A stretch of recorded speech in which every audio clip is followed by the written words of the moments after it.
La Russie a déclaré samedi avoir abattu 2 drones ukrainiens et frappé des installations énergétiques ukrainiennes au cours des dernières 24 heures, tandis que l'Ukraine a rapporté le même jour de violents combats avec les forces russes en direction de Pokrovsk et a affirmé avoir affaibli l'offensive russe.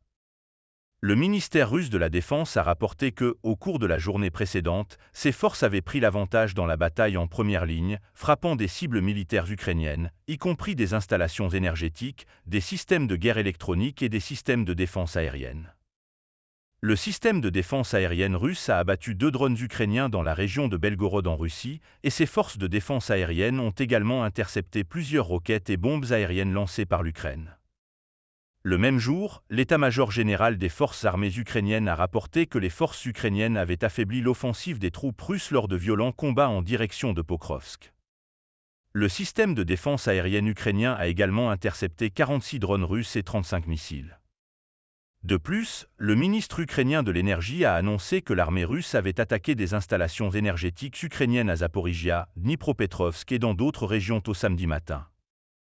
Selon un rapport de la corporation de radiodiffusion danoise du 31 mai, la première ministre danoise Mette Frederiksen a déclaré que les avions de chasse F-16 du pays seront bientôt livrés à l'Ukraine et que les armes danoises pourront être utilisées en dehors du territoire ukrainien à des fins militaires.